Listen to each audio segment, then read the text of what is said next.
جو روحانی تمام تر صلاحیت اور استعداد کو ختم کر دیتی ہے۔ منافق آدمی کا کوئی دین اور مذہب نہیں ہوتا۔ منافق آدمی کا دین اس کے مفادات اور اس کے خواہشات ہوتے ہیں۔ جہاں سے اس کے مفادات پوری ہو اور جہاں سے اس کے خواہشات حاصل ہوں وہ وہاں کا ہو کر رہ جاتا ہے، اس پر کوئی اعتماد نہیں کیا جاتا۔ بلکہ منافق آدمی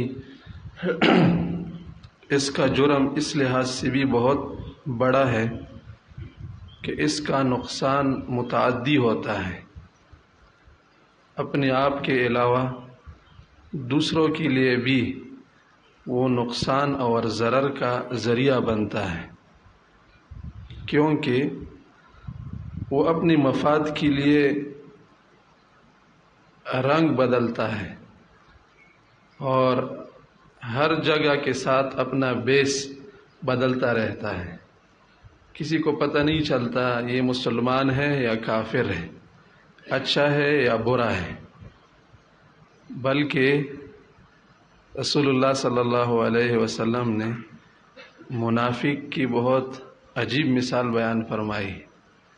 رسول اللہ صلی اللہ علیہ وسلم کا ارشاد مبارک ہے کہ منافق کی مثال اس بکری کی طرح ہے جو اپنا شوق پورا کرنے کے لیے ماری ماری پھرتی ہے، کبھی ایک روڑ میں جاتی ہے اور کبھی دوسرے روڑ میں، جہاں سے اس کا شوق پورا ہوتا ہے۔ اس کا یہ پتہ نہیں ہوتا ہے کون سے ریوڑ کا بکری ہے۔ ایسے ہی منافق جہاں سے اس کو اپنی مفاد حاصل ہوتے ہیں وہاں کا رنگ بدلتا ہے اور جہاں چلا جاتا ہے بہت نمایاں پوزیشن کے ساتھ جاتا ہے۔ لوگ سمجھتے ہیں کہ سب سے اعلیٰ مقام پر ہے۔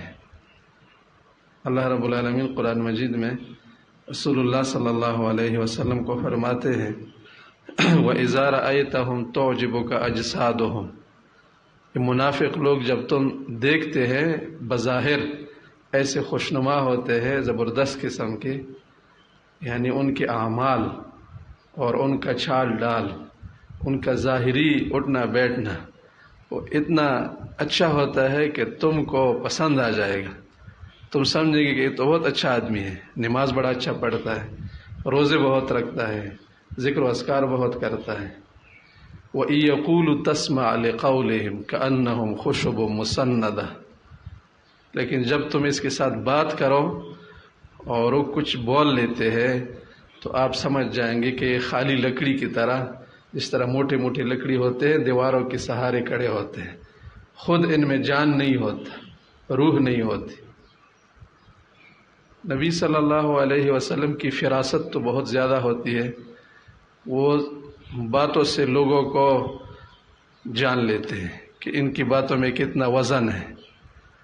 عام لوگ تو ان کی باتوں سے بھی نہیں سمجھ پاتے، وہ باتیں بھی ایسے کرتے ہیں کہ لوگ کہتے ہیں کہ یہ تو سب سے ایک نمبر پر ہے، بہت بلند مرتبہ میں ہے۔ نبی کریم صلی اللہ علیہ وسلم کو اللہ فرماتے ہیں کہ تم ان کی باتوں سے اس کو سمجھ لیتے ہیں۔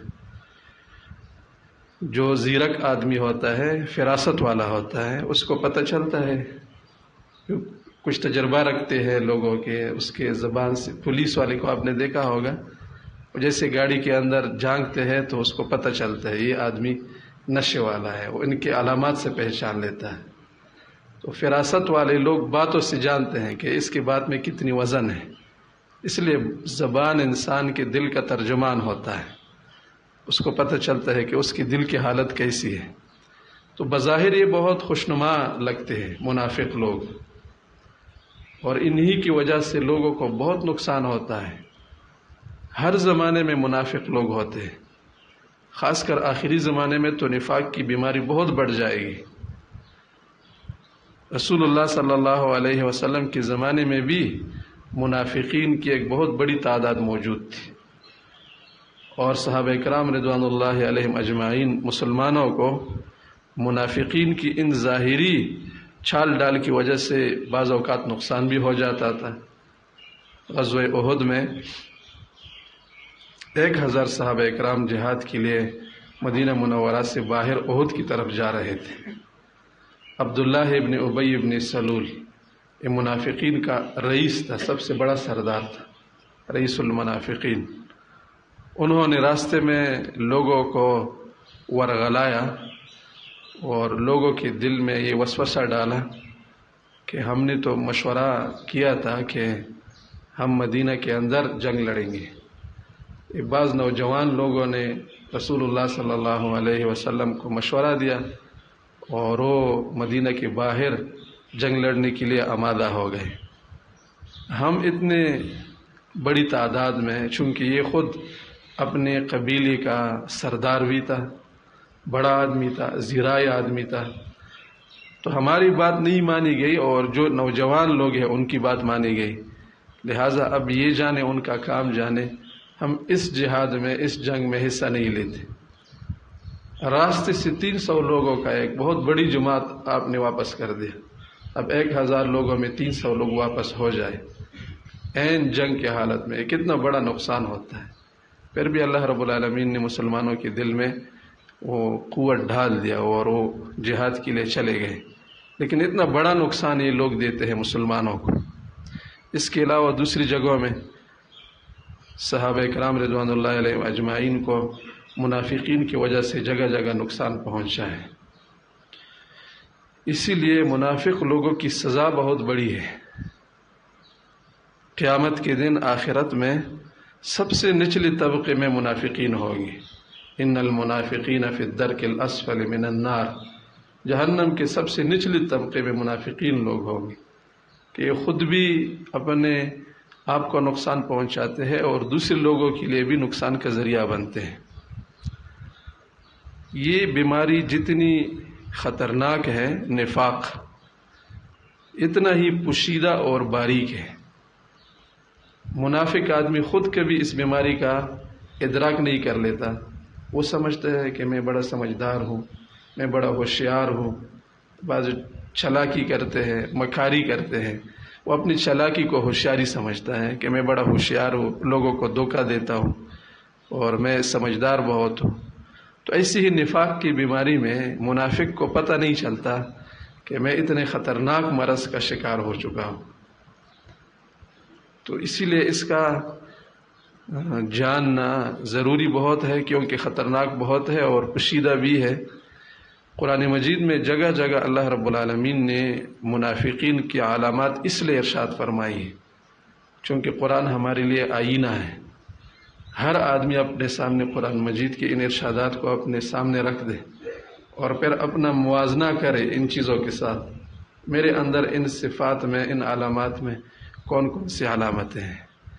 جیسے طبیب اور حکیم کسی بیمار کو ان سے علامات پوچھتے ہیں بیماری کے وہ ادراک کے لیے، آپ میں یہ علامت ہے، یہ ہے، پھر جا کر وہ اپنے ایک نتیجے پر پہنچ جاتا ہے کہ اس کو یہ بیماری لاحق ہے۔ ایسی ہی نفاق کی علامات ہوتی ہیں۔ احادیث مبارکہ میں بھی اس کا ذکر ہے، قرآن مجید میں تفصیل کے ساتھ منافقین کے عادات اور علامات کو ذکر کیا گیا ہے۔ اس کا مطلب یہ ہوتا ہے کہ ہر آدمی اپنے سامنے قرآن مجید کو رکھ دے، آئینہ کے طور پر اپنا چہرہ اس قرآن میں دیکھ لے۔ ایسا نہ ہو آدمی، اللہ تعالیٰ بچائے، نفاق کا شکار ہو اور اس کو پتہ بھی نہ ہو۔ تو کیونکہ صرف زبان سے ایمان کا کہنے سے آدمی مومن نہیں بنتا، ایمان صرف زبان کے کہنے کا نام نہیں ہے۔ بہت لوگ ہوتے ہیں جو دعوے بہت بڑے بڑے کرتے ہیں، حالانکہ وہ مومن نہیں ہوتے۔ وَمِنَ النَّاسِ مَن يَقُولُ آمَنَّا بِاللَّهِ وَبِالْيَوْمِ الْآخِرِ وَمَا هُمْ بِمُؤْمِنِينَ۔ اللہ رب العالمین فرماتے ہیں بعض لوگ ایسے ہیں جو کہتے ہیں برملا کہ ہم نے اللہ پر ایمان لایا، یوم آخرت پر ایمان لایا، یہ سارے دعوے تو کرتے ہیں، وَمَا هُمْ بِمُؤْمِنِينَ، حالانکہ حقیقت میں وہ ایمان والے نہیں ہوتے، کیونکہ ایمان کا تعلق انسان کے دل کے ساتھ ہے۔ دل چھپا ہوا ہے، سینے کے اندر ہے، زبان سے آدمی کہتا ہے میں مومن ہوں مومن ہوں، لیکن دل میں اس کا ایمان نہیں ہوتا۔ عام لوگوں تو دوسرے لوگوں کو تو پتہ نہیں چلتا، کبھی آدمی کو خود بھی پتہ نہیں چلتا کہ میرے اندر ایمان ہے کہ نہیں ہے۔ قرآن مجید میں جن علامات کا ذکر اللہ رب العالمین نے کیا ہے، آج کی تعلیم میں صرف ایک علامت میں آپ کے سامنے بیان کرتا ہوں۔ منافقین کی علامت کیا ہوتی ہے؟ یخادعون اللہ والذین آمنوا، منافق لوگ اللہ کو دھوکہ دیتے ہیں، اللہ کو دھوکہ دینے کی کوشش کرتے ہیں۔ والذین آمنوا، اور جو مومن لوگ ہیں ان کو دھوکہ دینے کی کوشش کرتے ہیں۔ اللہ تعالیٰ کو دھوکہ دینے کا مطلب یہ ہوتا ہے، اللہ کو تو کوئی دھوکہ نہیں دے سکتا، اللہ کے احکام کے ساتھ وہ فراڈ کرتے ہیں، دینی معاملات میں مکر و فریب، حیلہ بہانہ، ان چیزوں سے کام چلاتے ہیں، اور اپنے دل میں خوش ہوتے ہیں کہ ہم نے بڑا فائدہ کیا۔ یہ یہود کی عادت تھی۔ یہود جب اللہ رب العالمین کی طرف سے کوئی حکم نازل ہوتا تو اس میں پھر کوشش کرتے تھے کہ حیلہ بہانہ بنا کر اس سے اپنے آپ کو نجات دلائے، ان کی اپنی بزرگی بھی خراب نہ ہو، اور جو اللہ کا حکم ہے اس سے بھی وہ آنکھیں چھرائے۔ مثلا یہود کو حکم ہوا کہ آپ مخصوص جانوروں کا چربی نہ کھائیں، انہوں نے ان جانوروں کی چربی کو پگھلا کر اس کے تیل کو استعمال کرنا شروع کیا، حالانکہ وہی چیز اسی چربی سے بنی ہوتی تھی، اور اللہ تعالیٰ کا مقصد یہی تھا کہ اس چربی کی کسی بھی صورت میں آپ استعمال نہ کریں۔ پھر وہ کہتے تھے کہ ہم چربی تو استعمال نہیں کرتے، چربی کا جو تیل ہوتا ہے اس کو استعمال کرتے ہیں۔ یا اللہ رب العالمین نے یہود کو یوم السبت، ہفتے کے دن شکار کرنے سے منع فرمایا۔ انہوں نے خود اپنے لیے یہ دن منتخب کیا تھا کہ ہم اس دن میں اللہ کی عبادت کریں گے، اور دن میں بھی کرتے تھے لیکن یہ خاص عبادت کے لیے انہوں نے مقرر کیا تھا، جیسے مسلمانوں کے لیے اللہ رب العالمین نے جمعہ کے دن کو منتخب کیا ہے۔ البتہ ہمارے دین میں تو جمعہ کے دن اور چیزوں سے کوئی منع وارد نہیں ہے، الا یہ کہ جب جمعہ کے لیے اذان دیا جائے تو پھر تجارت منع ہو جاتا ہے، اور دوسری جو جمعہ کے علاوہ چیزیں ہوتی ہیں ان سے روکنا ضروری ہو جاتا ہے۔ لیکن یہود کے لیے یوم السبت میں شکار کرنا ممنوع تھا، وہ شکار سے اپنا گزر بسر کرتے تھے، وہ ان کا ذریعہ معاش تھا، دریا میں جا کر مچھلی پکڑتے تھے اور ان سے گزارا وہ چلاتے تھے۔ اللہ رب العالمین نے فرمایا ہفتے کے دن تم بس یہ کام نہ کرو، شکار نہ کرو، اللہ کی عبادت کرو۔ انہوں نے پھر یہ طریقہ اختیار کیا کہ اللہ رب العالمین کی طرف سے ابتلاء اور امتحان بھی تھا۔ عام دنوں میں اتنا مچھلی نہیں آتا تھا دریا اور نہروں میں، یہ ہفتہ کے دن اتنی زیادہ تعداد میں مچھلی آ جاتی کہ پانی کے اوپر تیرتی تھی اور آسانی سے ہاتھ ڈال کر اس کو پکڑا جا سکتا تھا۔ تو اب یہود کے لیے بڑا مشکل ہو گیا، ایک طرف اللہ کا حکم ہے، اگر شکار کرتے ہیں تو پھر تو اللہ ناراض ہو جائے گا، اور لوگ بھی کہیں گے کہ اللہ تعالیٰ کے حکم کی نافرمانی کرتے ہیں۔ جیسے مسلمانوں میں بھی اللہ تعالیٰ کے حکام کا کوئی نماز نہیں پڑھتا تو لوگ اس کو معیوب سمجھتے ہیں، یہ نماز نہیں پڑھتا، سود کھاتا ہے، جوا کرتا ہے، تو اپنی دینداری کو بھی خراب نہیں کرتے تھے۔ اور دوسری طرف ان کو یہ لالچ پڑ گئی کہ اب ہفتے کے دن شکار بہت ہوتا ہے، عام دنوں میں ہوتا نہیں ہے، تو انہوں نے اس کے لیے ہیلہ بنا دیا کہ ہفتے کے دن جب مچھلیاں زیادہ آتی تھی تو نہروں سے چھوٹے چھوٹے ہاؤس بنا کر ان کو اس میں گھیر لیتے تھے۔ اب اس دن وہ شکار نہیں کرتے تھے لیکن اس حوض کو بند کر کے وہ مچھلی وہاں پر جمع ہو جاتی تھی، پھر اتوار کے دن وہ اسی کو اٹھا لیتے تھے۔ شکار تو ایک معنی میں ہو گیا، اللہ تعالیٰ کا مقصد یہ تھا کہ آپ اس دن میں شکار کا کوئی بھی وہ نہ کرے عمل، اس کے لیے کوئی تیاری بھی نہ کرے، تو انہوں نے یہی اختیار کیا کہ پھر ہفتے کے دن چھوٹے چھوٹے حوضوں میں اس کو گھیر لیتے تھے۔ ہماری آخری امت کے بارے میں بھی رسول اللہ صلی اللہ علیہ وسلم نے ہمیں آگاہ کیا ہے کہ میری امت میں بھی اس طرح کی باتیں آ جائے گی کہ لوگ مکر و فریب، حیلہ بہانہ بنا کر اللہ تعالیٰ کے احکام کو چھوڑ دیں گے۔ جیسے آپ صلی اللہ علیہ وسلم نے فرمایا کہ آخری زمانے میں لوگ شراب کو دوسرے ناموں کے ساتھ حلال سمجھ کر پئیں گے، یعنی صرف نام تبدیل کر کے شراب نہیں کہیں گے، اس کو خمر نہیں کہیں گے، یہ اور نام اس کا رکھ دیں گے، حالانکہ ہوتا وہ خمر ہی ہے، شراب ہی ہوتا ہے۔ تو پھر وہ شراب کا استعمال دوسرے نام سے کریں گے، اور پھر اس پر وہ اپنے آپ کو دلاسا بھی دیتے رہیں گے کہ ہم شراب تو نہیں پیتے، اللہ نے جس چیز سے منع کیا ہے ہم تو وہ نہیں پیتے، کوئی اور چیز ہے۔ یا اللہ رب العالمین نے زکوٰۃ کا حکم دیا ہے، بعض لوگ زکوٰۃ سے جان چھڑوانے کے لیے حیلی بناتے ہیں۔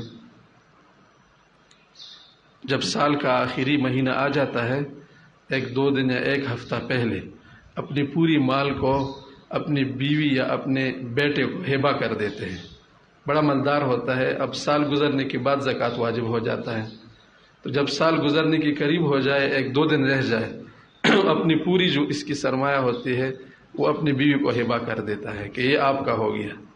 اب جب سال گزرتا ہے 2 دن کے بعد تو اس کے پاس کچھ بھی نہیں ہوتا ہے، فقیر ہوتا ہے، کیونکہ پیسے تو سارے بیوی کے پاس ہو جاتی ہے یا اس کے بیٹے کے ہو جاتی ہے۔ پھر جب سال گزر جاتا ہے اپنی بیوی کو کہتا ہے کہ مجھے اپنے پیسے واپس کر، یا شروع سے اس کے طے کر لیتا ہے کہ 2-3 دن تک آپ میری مال کا کیا ہوگی، مالکہ ہوگی، تو 3 دن کے بعد پھر مجھے اپنا پیسے دیں گے۔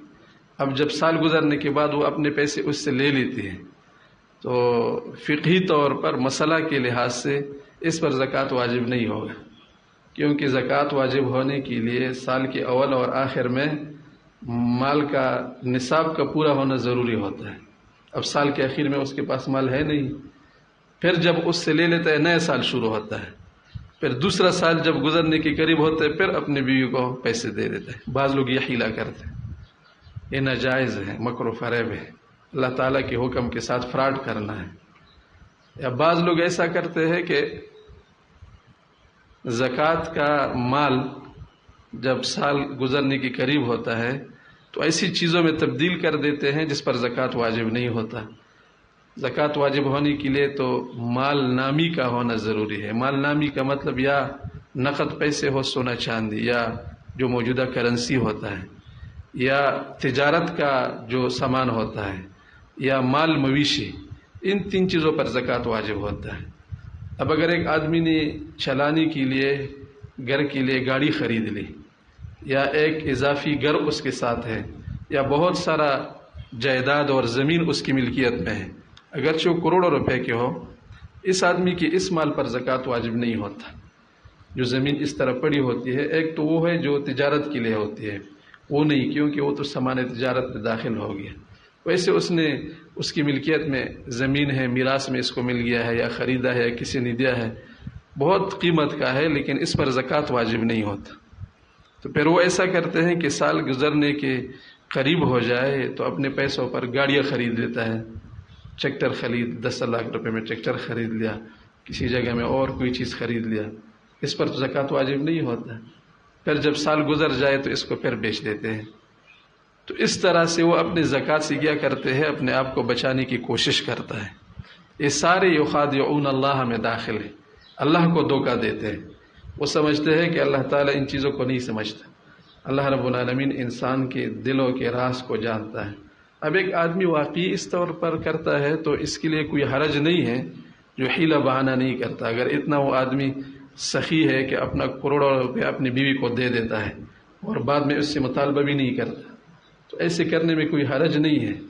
لیکن باقاعدہ حیلے کے طور پر کرتا ہے کہ زکوٰۃ سے میری جان چھوٹ جائے، یہ پھر دھوکہ میں آ جاتا ہے۔ تو یہ منافقین کی علامت ہوتی ہے، یخادعون اللہ کو دھوکہ دیتے ہیں۔ والذین آمنوا، اور جو ایمان لائے ہیں ان لوگوں کو بھی دھوکہ دیتے ہیں، ان کے ساتھ ایسے حرکت کرتا ہے کہ وہ سمجھتے ہیں کہ یہ تو بڑا مخلص ہے، اس کو واقعی کوئی ضرورت ہے۔ جیسے بعض لوگ رسول اللہ صلی اللہ علیہ وسلم کے زمانے میں بھی جہاد کے موقع پر یا کوئی جو اجتماعی عمل ہوتا تھا، چھپکے سے پھسل کر وہاں سے چلے جاتے تھے۔ اللہ رب العالمین نے ان کو منع فرمایا، آپ اگر مسلمانوں کا اجتماعی کام ہے اور آپ کو واقعی عذر لاحق ہے، وہ جا کر رسول اللہ صلی اللہ علیہ وسلم سے اجازت لے کر چلے جائیں، تاکہ ان کو یہ پتہ چلے کہ اب ہم 10 لوگ آئے تھے اور 2 لوگ چلے گئے، تو وہ تو 10 لوگوں کے حساب سے ترتیب بنائے گا، اب آپ چپکے سے چلے گئے تو ان کو پتہ نہیں چلے گا، لوگوں کے لیے نقصان ہوگا۔ اور چپکے سے اس لیے چلے جاتے ہیں کہ گھر بھی چلے جائے، کسی کو پتہ بھی نہ چلے کہ یہ آدمی جہاد میں تو شریک تھا، حالانکہ آپ گھر چلے گئے ہیں۔ مسلمانوں کو دھوکہ نہ دے۔ ہمارا دین بڑا صاف ستھرا دین ہے، اس میں حیلہ بہانہ، مکر و فریب سے گزارا بالکل نہیں چلتا۔ رسول اللہ صلی اللہ علیہ وسلم کے بارے میں اللہ رب العالمین کے ارشاد مبارک ہے، اِنَّا أَرْسَلْنَاكَ شَاهِدًا وَسِرَاجًا مُنِيرًا، ہمارا نبی سراج منیر کی طرح چمکتا ہوا روشن، جس کی زندگی میں کوئی ابہام نہ ہو، اس کی زندگی کھلی کتاب ہو، جس کو سمجھنے کے لیے زیادہ پوچھ گچھ کی ضرورت نہیں ہوتی، بس کسی کے سامنے آ جاتا ہے، وہ خود بخود سمجھ لیتا ہے کہ اس آدمی کا مقصد یہ ہے، یہ کام ایسا کرے گا، اس کے ساتھ اس طرح حالات پیش آئیں گے۔ آپ صلی اللہ علیہ وسلم خود جب کوئی ایمان لاتا تو آپ شروع سے کہہ دیتے اب امتحانات کے لیے اپنا کمر کس لے۔ اس طور پر وہ ترغیب نہیں دیتے کہ آپ ایمان لائیں گے تو آپ بادشاہ بن جائیں گے، آپ کو یہ ہو جائے گا، وہ ہو جائے گا، یہ تو ضمنی چیزیں ہوتی ہے، اصل تو اللہ رب العالمین کی رضا حاصل کرنا ہوتی ہے۔ اب ایمان لانے کے بعد حسب الناس ان یترکوا ان یقولوا آمنا وهم لا یفتنون، لوگ یہ خیال کرتے ہیں کہ ہم ایمان لا کر اسی طرح چھوڑ دی جائیں گے، ان کا امتحان نہیں لیا جائے گا۔ رسول اللہ صلی اللہ علیہ وسلم بھی شروع سے کہہ دیتے ایمان تو تم لائے، اب امتحانات کے لیے کمر کس لے، ایسا نہ ہو کہ درمیان میں آپ کو پھر یہ شبہ لاحق ہو جائے کہ ہمیں تو بڑے ترغیبات دے کر مسلمان کیا گیا، تب تو کچھ نہیں مل رہا، نہ بادشاہت مل گئی نہ اور کچھ مل گیا۔ تو ہمارا دین بالکل صاف ستھرا ہے، اس میں فراڈ، مکر و فریب اور حیلی بہانے کی کوئی گنجائش نہیں ہے۔ یہ منافقین کی عادت ہوتی ہے کہ وہ حیلی بہانے بنا کر مکر و فریب سے کام چلاتے ہیں۔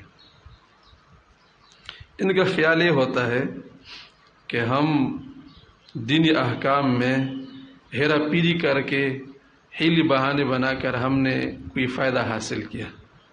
اللہ رب العالمین فرماتے ہیں وَمَا يَخْدَعُونَ إِلَّا أَنفُسَهُمْ وَمَا يَشْعُرُونَ، یہ نہ اللہ کو دھوکہ دے سکتے ہیں، نہ مسلمانوں کو ان کے دھوکہ کا آخرت میں کوئی نقصان ہوگا۔ دنیا میں تو اگر ان کو کوئی ظاہری نقصان پہنچ جائے، لیکن آخرت میں مسلمانوں کا نقصان نہیں ہوگا جن منافقین نے مسلمانوں کو نقصان پہنچایا ہے۔ اب جو جہاد سے واپس آ گئے، ان کے دلوں میں تو کوٹ نہیں تھا، ان کو تو منافقین نے وہ کیا کر دیا کہ ایسا ہوا ہے ویسا ہوا ہے، ان کو بہلا پسلا کر ایک کام میں لگا دیا۔ ان لوگوں کو ان سب کا نقصان ہو گیا، جس نے غلط کام کیا ان کے کہنے پر وہ ان کے ذمہ دار ہوں گے۔ وما يخدعون الا انفسهم وما يشعرون، اور نفاق ایک ایسا مرض ہے جس سے انسان کا شعور مسخ ہو جاتا ہے، پھر وہ اپنے برے اور اچھے کا تمیز بھی نہیں کر سکتے، اس کو یہ پتہ بھی نہیں ہوتا کہ میں کتنا نقصان کرتا ہوں، نفاق کی وجہ سے میری آخرت تباہ ہوتی ہے۔ اور یہ شعور ان کا اس لیے مسخ ہوا فی قلوبہم مرض فزادہم اللہ مرضا، ان کے دلوں میں ایک بیماری ہے نفاق کی، اللہ تعالیٰ ان کی بیماری کو اور بھی بڑھا دے گا جب تک وہ اس سے توبہ تائب نہیں ہوتے۔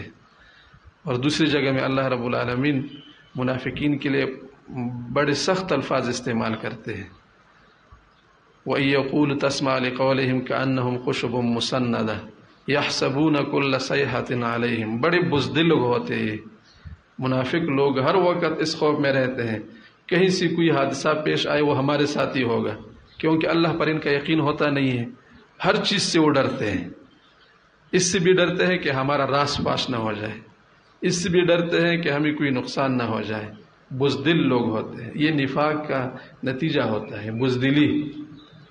اب آدمی اپنے آپ میں دیکھ لے کتنا بزدل ہوتا ہے، سمجھے کہ نفاق کی بیماری کا کچھ اثرات کیا ہو انسان کے اندر آئے۔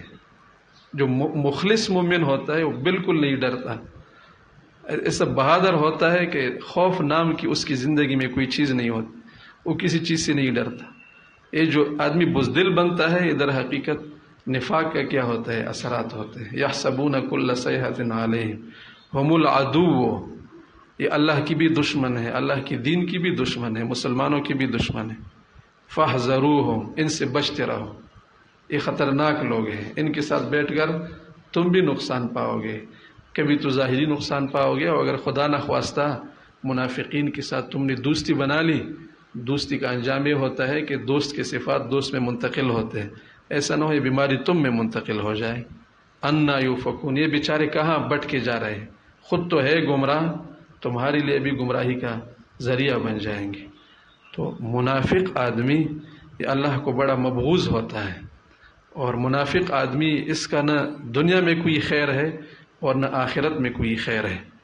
تو نفاق کی علامات میں پہلی علامت یہ ہے، یہ لوگ فراڈ والے لوگ ہوتے ہیں، دھوکہ اور مکر و فریب والے لوگ ہوتے ہیں. یخادعون اللہ والذین آمنوا. اس کے علاوہ بہت سارے اور بھی علامات ہیں، انشاءاللہ اگر موقع ملے تو ان پر بھی پھر بات کریں گے. اللہ تعالی ہم سب کو نفاق کی اس بیماری سے بچائے، اور منافقین کی شرور اور ان کے مکر و فریب سے تمام مسلمانوں کو اللہ تعالی محفوظ فرمائے. وآخر دعوانا ان الحمد للہ رب العالمین.